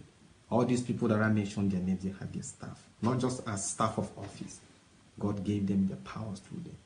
Gave them that comfort, the energy, that direction to move ahead and to fulfill the goal and the question that he asked them, the message he asked them to go and to do. So there's nothing to be afraid here. We might be the smallest looking on the men and women. We might be from small villages, there in Africa, everywhere. But no, we know who is behind us, and that is the most important thing. So the important thing is for us to make sure we going back to the levels of truth, knowing that we are solid ground, we are standing on that rock, and then there's no going back.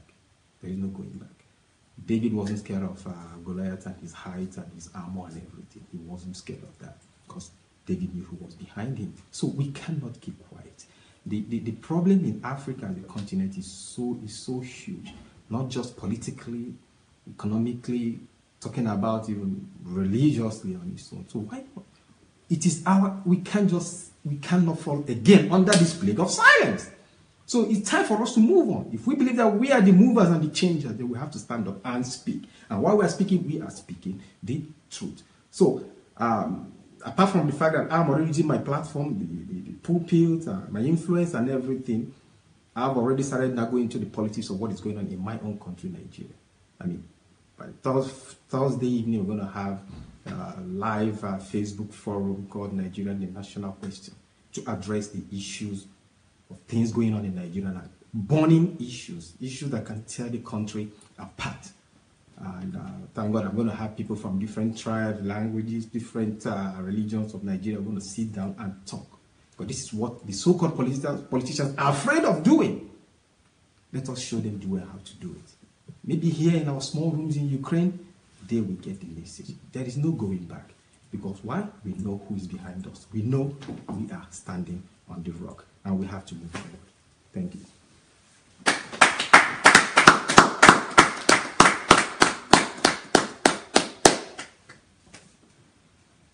Okay. Well, you people have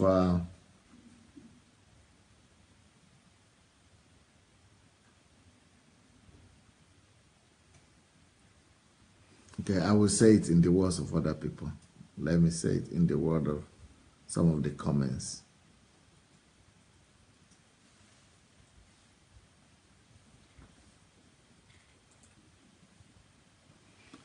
Ogenetega Adogbeje, I believe God is raising you to raise sons and daughters on this platform that are going to go to Nigeria. Okay. These are revolutionaries.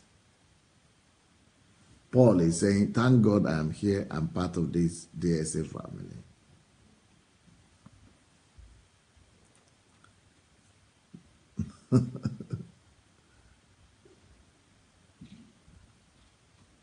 Different kind of comments. Some people say they are afraid. Somebody said, great team. You were a great team with in-depth wisdom of God.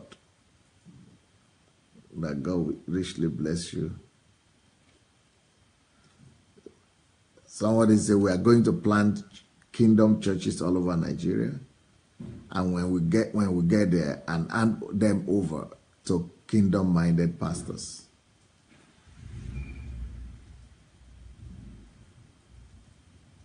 Many ideas, very good starts.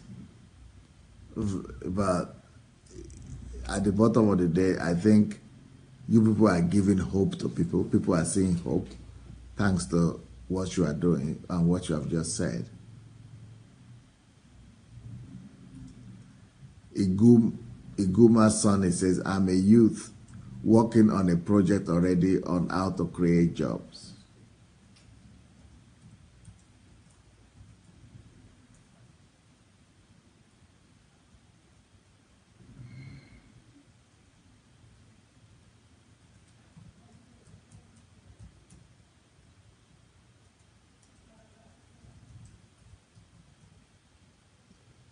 We are going to raise up God carriers to go into government and do a lot through NGO. There is nothing impossible with God.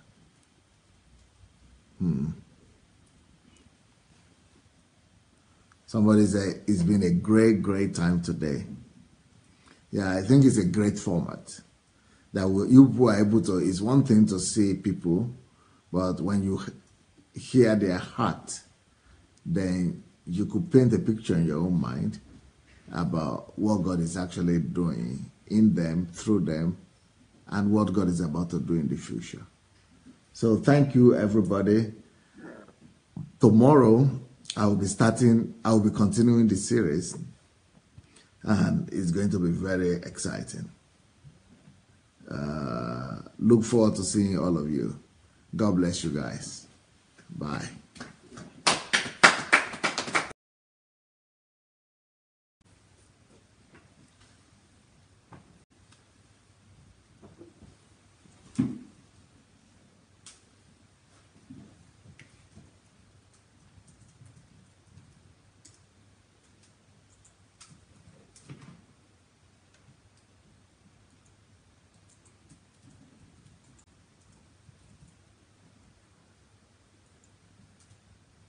Rochelle White, again, she is the most consistent. Joyce Arrow, welcome.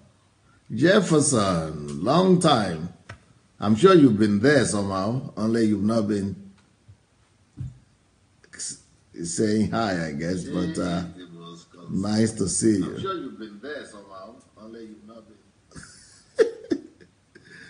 Reverend Roslyn, Innocent, bless you guys, bless you everyone.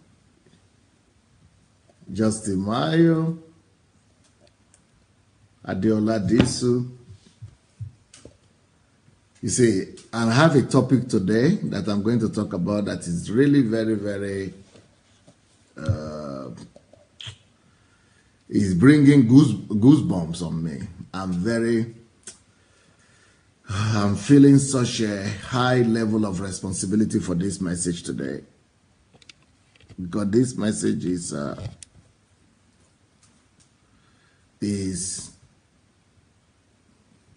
so relevant, it's so important. The message is so vital that I am feeling such a high weight of responsibility on me for this message today. Oh, I wish people would know it. I wish people would know about this truth. And now I wish the country and the nations of the world will come and listen to this truth. This truth today is going to be probably one of the most important truths that you ever hear anybody talk about. One of the most important truths.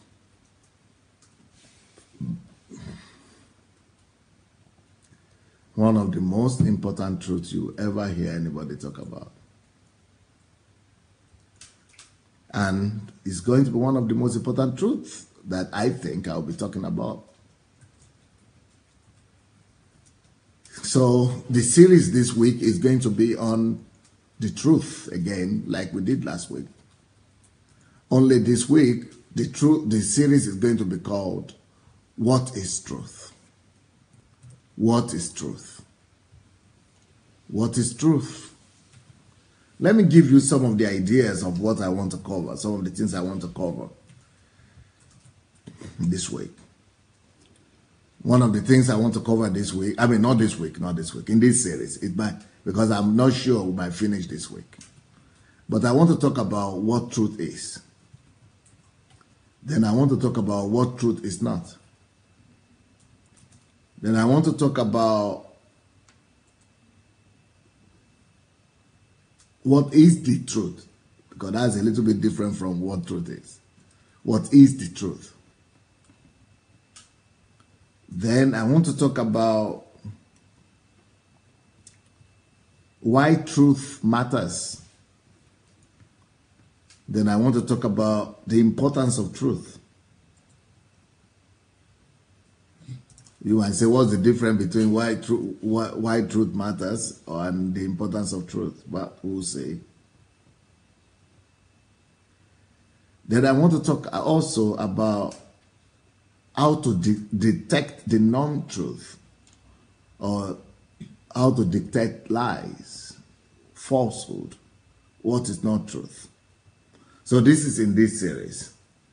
Then apart from this series, I have several other topics on the truth that I'll be talking about. So this is so important that I'm feeling a high level of responsibility for it. So please go ahead and share this message with as many people as possible.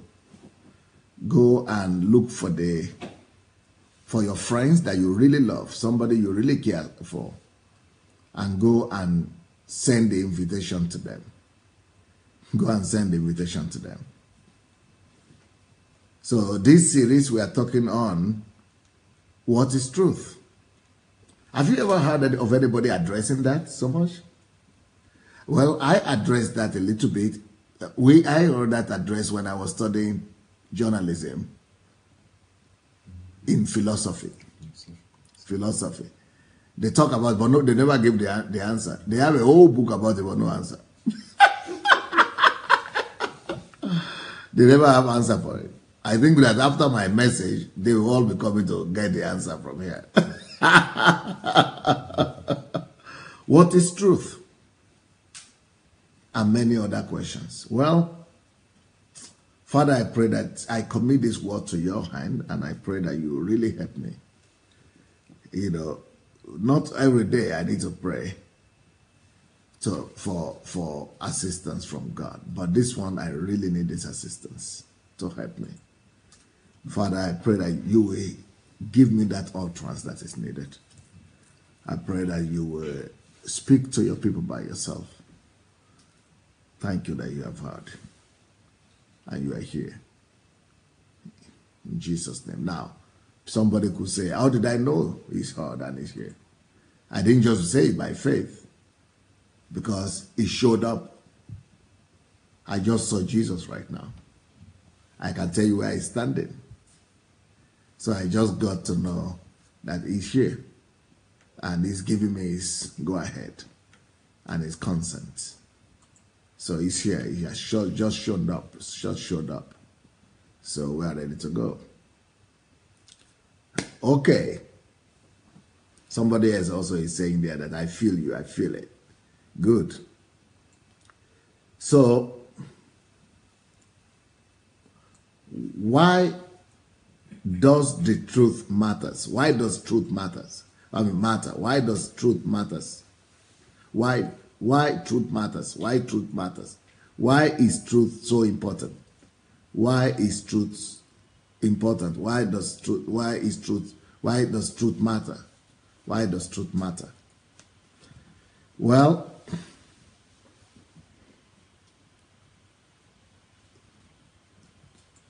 truth is important because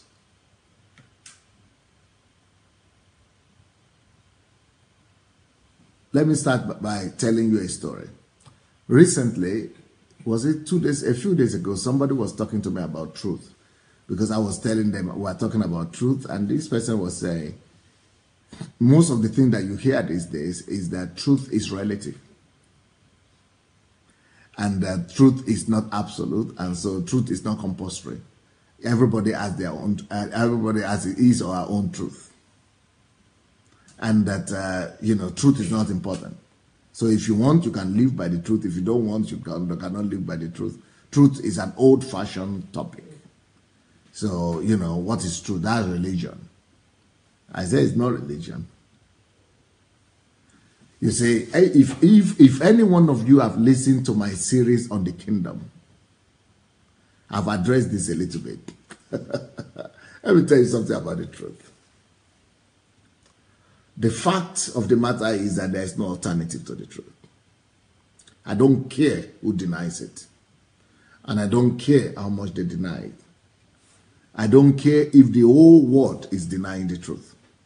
And I don't care if the whole world doesn't recognize truth. But let me tell you the truth. Let me tell you something right here. There is no alternative to the truth. Let me even tell you something even more severe. God has created this world to function by the truth. You can rebel against the truth, but then life will not work for you. Earth will not function without the truth. That is how important the truth is. Why is this so important? Because truth is one of the main characteristics of God. God is truth, but let's leave religious out of it. Just let's use logic. Let's use understanding, all right, wisdom. God is truth. But besides that, this is God. But God has created the whole earth to function by the truth. The whole earth can only function only when it's abiding by the truth. The whole earth humanity can only walk when we walk by and in the truth. I can even prove to you that industries will stop working when we stop recognizing and respecting the truth. I will go beyond that. Societies will collapse without the truth. There will be no education without truth. There will be no medicine without truth. There will be no life on earth without truth, my dear. Truth is so important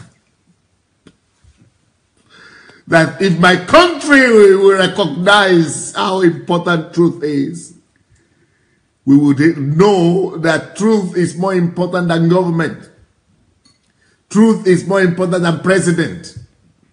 Truth is more important than oil. Truth is more important than raw materials that we have. Truth is absolute.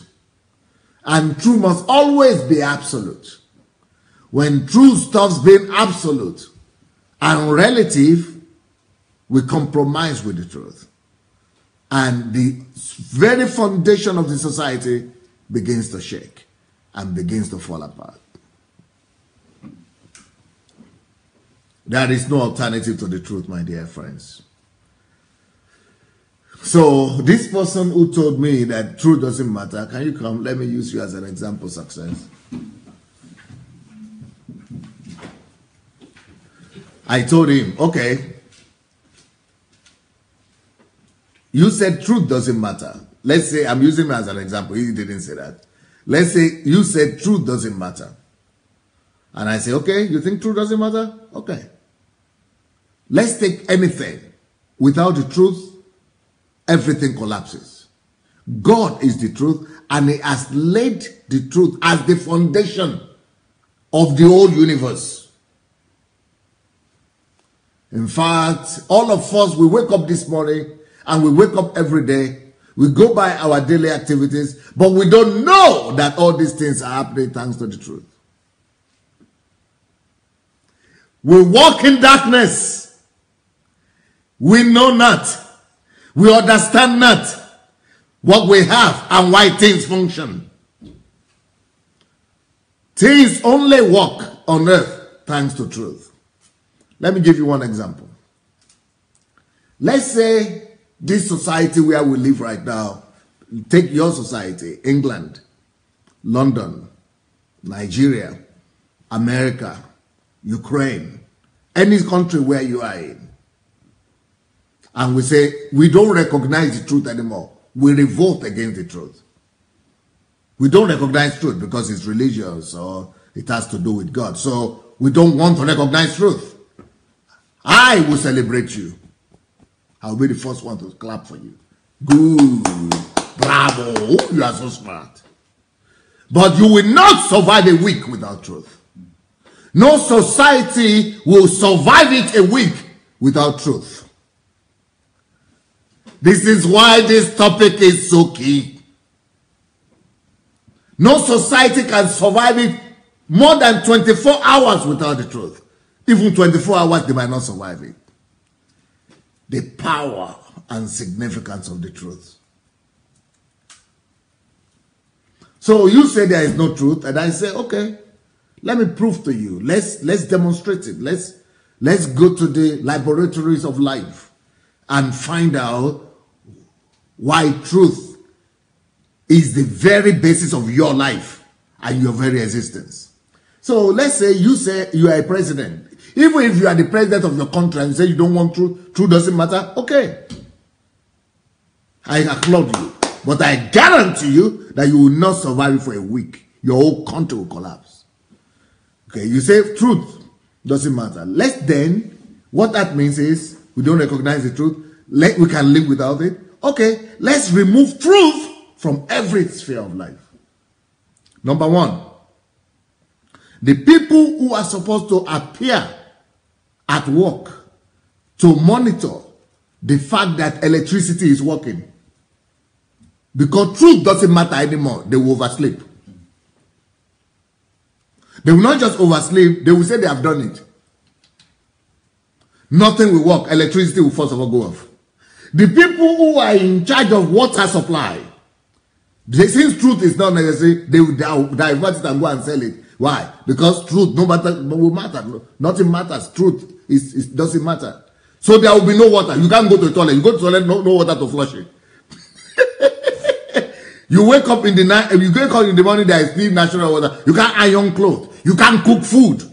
Because your cooking food is connected to electricity. But even if you say, okay, you will not use electricity, you will use gas. But the problem is that gas cannot function with water inside. And since truth doesn't matter, some people will just replace 50% gas and 50% water. And because truth doesn't matter. Then you want to drink water, you want to buy some drink like this or Coca-Cola. But instead of Coca-Cola, you just put coal because it looks the same color and you make it and just sell it for you. You give your money, but you get coal that is dark with some, and you drink it, oh, you die. Death everywhere. Why? Because you have removed the truth. Truth doesn't matter? You want to tell me truth doesn't matter? You want to tell me truth doesn't matter? God is truth. Because it matters, truth must matter. Nobody can do without truth, even though you might say you are an atheist. You can be an atheist, you can be anything you want to be. But if you remove God or his principles, okay, you can say you remove the word God or you remove church. You can remove anything you want to remove religiously. But you cannot remove God because the whole earth is made to function by his nature, by his principles. Truth doesn't matter. You have a wife. Your wife will say she's your wife and she'll be sleeping with anybody in the street, your neighbor. Truth doesn't matter. She will bring out a pregnancy for you. And you think it's your pregnancy, it's your child. Then you discover that out of your 6 child, none of them is yours. Truth doesn't matter. You pay school fees, you don't know for whom. Truth doesn't matter. Let's go beyond that. If truth doesn't matter, then there is no police system. Because truth doesn't matter. There is nothing to police. If truth doesn't matter, then law doesn't matter. There is no law. If law doesn't matter, there is no order. Truth doesn't matter? You still want to tell me truth doesn't matter? You still want to tell me truth doesn't matter? Okay, let's continue. Let's keep on going. You get into your car and you begin to travel, and you go into the petrol station, and instead of petrol, they put you kerosene.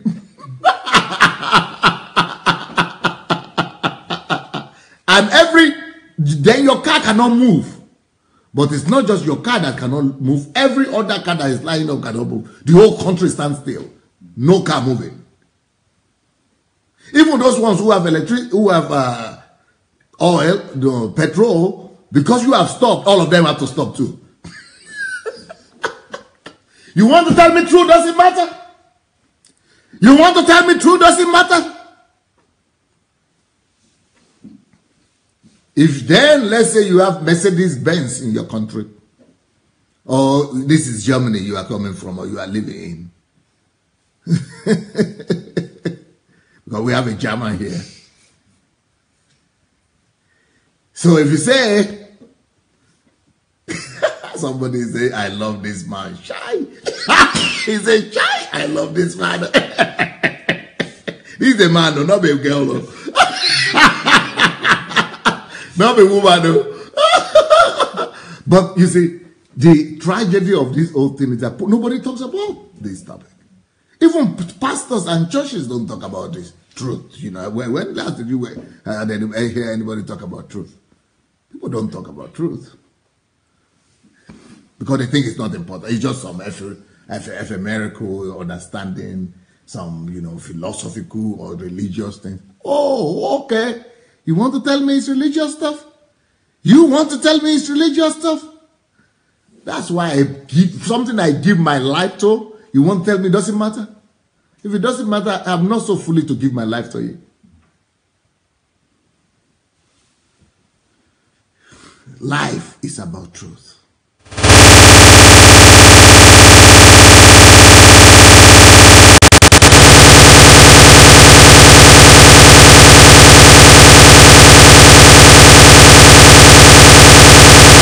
It's because they have not valued truth. Let me tell you something. Let me tell you the opposite of truth, the importance of. Let me tell you a society. Okay, I've told you what will happen to a society without truth. Now let me tell you what happens to society where truth is highly valued. I'm so concerned about this message this whole week. I'm having goosebumps. I'm concerned that God will help me to pass it across. And I know I've gotten this assurance going to help me. But I'm also believing God that God will help people to get it. And not just to get it. I want to believe God that God will bring as many people as possible to come and hear this. Because if our world could get this right, bad news.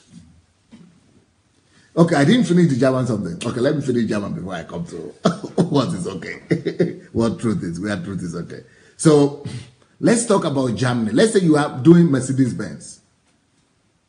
And they also believe, they know that truth doesn't matter. But Mercedes-Benz, BMW, Rolls-Royce, any of those companies and industries, the only reason why they are famous and important is because of truth. Раз, iPad, 16, 24. What are they? Smartphones, iPhone. What do you use? Is it Microsoft? All those companies that are famous, it is only truth that is holding them up, not professionalism. Why? Let me prove that to you on the basis of Mercedes-Benz. Because Раз. И что? Да. И я Mercedes-Benz is, okay, I will come back to Mercedes-Benz. Remind me. If I forget to talk about Mercedes-Benz and Germany, you remind me. I will come back, okay? But before I go there, let me continue to say what I wanted to say about, I've told you what is going to be wrong with a society that doesn't value truth, right? That the society, do you now agree that the society will collapse? Absolutely.